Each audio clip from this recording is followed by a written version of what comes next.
Direct selling industry का future क्या है, इस बिजनेस की सच्चाई क्या है, लोग इस बिजनेस के बारे में बताने से क्यों कतराते हैं, लोग इस बिजनेस में काम करना क्यों नहीं चाहते हैं, क्यों डायरेक्ट सेलिंग बिजनेस में इतनी नेगेटिविटी है, क्या है इसकी वजह।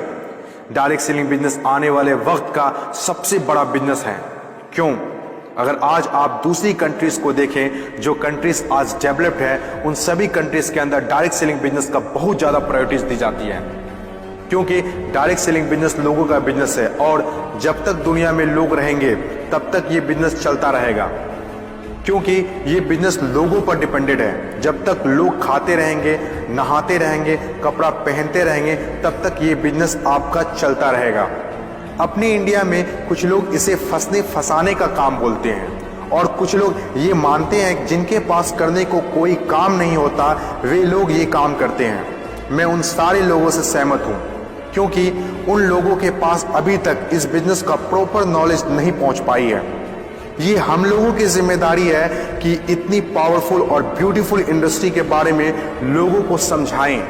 दुनिया में कुछ ऐसे भी काम होते हैं जो लोगों को आसानी से समझ में नहीं आते हैं। एक छोटा सा एग्जांपल देता हूं। हम लोग दिन भर फेसबुक, व्हाट्सएप और यूट्यूब कितना यूज करते हैं और इसके लिए आपसे एक भी पैसा नहीं लिया जाता है। तो जरा सोचिए उनकी कमाई कैसे होती होगी, जबकि फेसबुक दुनिया के टॉप 10 बिजनेस में आता है कमाई के मामले में। कुछ लोग सोचते हैं अगर फेसबुक जब हमसे पैसा नहीं लेता है तो कमाता कैसे होगा। कुछ लोग सोचते हैं पता नहीं कमाता भी होगा कि नहीं। कुछ लोग कहते हैं जो डाटा हम लोग यूज करते हैं उससे कमाता है। डाटा का पैसा सिम वाले को जाता है, जिसका सिम हम लोग यूज करते हैं, चाहे वो एयरटेल हो या जियो हो। ना तो जानते हैं और ना ही जानना चाहते हैं कि कमाई आखिर कैसे होती है।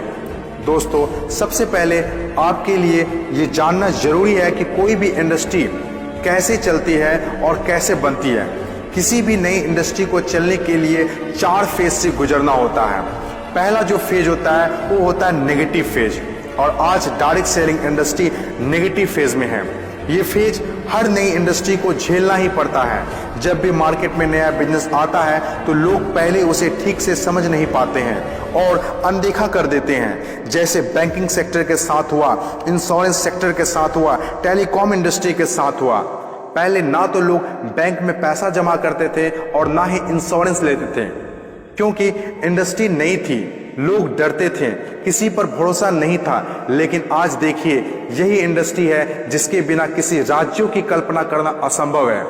जब नई नई प्लास्टिक इंडस्ट्री स्टार्ट हुआ तो 95% लोगों ने इनकार कर दिया, ये कहकर कि यह पॉसिबल नहीं है। लेकिन उस वक्त भी 5% लोगों को विश्वास था और आज वही 5% लोग दुनिया में आगे हैं। आज हर चीज प्लास्टिक का है, जग हो या बाल्टी, कुर्सी हो या टेबल, खिलौना हो या फ्रेम, यहाँ तक कि डोर भी अब प्लास्टिक के हैं, जो आज से 20 साल पहले किसी ने सोचा भी नहीं था। आज direct selling business negative phase में है, इसीलिए इतनी सारी नेगेटिविटी है। और जब ये पॉजिटिव फेज की तरफ बढ़ता जा रहा है, नेगेटिव फेज में होने के बावजूद भी इस इंडस्ट्री ने कई लोगों की जिंदगियां बदल दी। दूसरा जो किसी भी इंडस्ट्री को फेस करना होता है वो दूसरा फेज होता है पॉजिटिव फेज। ये वो टाइम होता है जब लोगों का इंडस्ट्री के ऊपर ट्रस्ट बढ़ने लगता है, क्योंकि वे आसपास में रिजल्ट देख रहे होते हैं। और जो लोग उस वक्त डायरेक्ट सेलिंग बिजनेस में दिलचस्पी नहीं दिखा रहे होते हैं, अनदेखा कर रहे होते हैं, वे रिजल्ट देखने के बाद दिलचस्पी लेने लगते हैं और आपका काफिला और बढ़ने लगता है, रिजल्ट और बढ़ने लगता है, दिलचस्पी और भी लोगों में बढ़ने लगती है, जैसे बैंकिंग इंडस्ट्री और इंश्योरेंस इंडस्ट्री के साथ हुआ था। बैंकिंग इंडस्ट्री का वैल्यू तब पता चला होगा लोगों को जब किसी का पैसा घर में सुरक्षित नहीं रहा होगा। इंश्योरेंस के वैल्यू तब लोगों को पता चला होगा जब किसी के एक्सीडेंट होने के बाद उसके घर वाले को पैसा मिला होगा।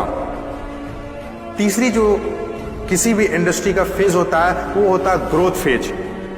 जब एक बार लोगों को इंडस्ट्री पर भरोसा होने लगता है तो उनकी ग्रोथ बहुत तेजी से होने लगती है, क्योंकि ऐसे फेज में लोगों को ज्यादा समझाने की जरूरत नहीं होती है। और जब तक कोई कंपनी ग्रोथ फेज में नहीं आती है तब तक लोग उसके साथ जुड़ना पसंद नहीं करते हैं और जैसे कंपनी ग्रोथ फेज में एंटर करती है तो लोग उसके साथ ऑटोमेटिक जुड़ना और काम करना स्टार्ट कर देते हैं। चौथी और आखिरी फेज, हर इंडस्ट्री को इससे गुजरना ही होता है, कंपटीशन फेज। हर एक इंडस्ट्री के अंदर एक वक्त ऐसा आता है जब कंपटीशन बढ़ने लगता है। इंडस्ट्री और कंपनीज की ग्रोथ को देखकर ज्यादातर लोग कंपनी के साथ जुड़ना और काम करना शुरू कर देते हैं। ज्यादातर लोग ज्यादा प्रॉफिट के चक्कर में कंपटीशन होने लगता है, फिर चाहे कोई सेक्टर हो, बैंकिंग सेक्टर हो, टेलीकॉम सेक्टर हो या ऑनलाइन शॉपिंग हो। आज के टाइम पर हर सेक्टर में हाई लेवल कंपटीशन है। ये टाइम हम सब के लिए बेस्ट टाइम है इस इंडस्ट्री को जानने के लिए, समझने के लिए और इसे करने के लिए। According to FICCI, direct selling industry का मार्केट साइज 6000 करोड़ आंका गया है। आज तक जितना हुआ है उसको देखते हुए फिक्की ने डिक्लेयर किया है कि डायरेक्ट सेलिंग बिजनेस 2020 से 25 तक 645 अरब तक की हो जाएगी। आपको इस बात को जानना बहुत जरूरी है कि अमेरिका, ऑस्ट्रेलिया, चीन, जापान, कोरिया और सिंगापुर जैसे बहुत बड़ी बड़ी डेवलप कंट्रीज ने डायरेक्ट सेलिंग बिजनेस को बहुत हद तक अपना लिया है और वहाँ के सिटीजन भी बहुत जागरूक हैं। बदलाव के बिना तरक्की नहीं की जा सकती है और जो लोग अपने सोचने का तरीका नहीं बदल पाते हैं वे लोग अपनी जिंदगी में कुछ भी नहीं बदल पाते हैं। नोकिया, कोडेक जैसी बड़ी बड़ी कंपनियां चलाने वाले लोग भी अपने सोचने का तरीका नहीं बदल पाए, इसीलिए अपनी शानदार शुरुआत के बाद भी वो वक्त के साथ इतिहास के हिस्सा बन गए। इन तमाम बातों से मैं एक बात बताना चाहता हूँ, बदलाव ही प्रकृति का नियम है। बदलना तो तय है, जो वक्त से पहले बदल गया उनकी ज़िंदगी बदल गई और जिसे वक्त ने बदल दिया उनकी भी ज़िंदगी बदल गई। फर्क साफ है, अगर वक्त के साथ बदल गए तो ठीक, वरना वक्त ने बदला तो बहुत तकलीफ होगी।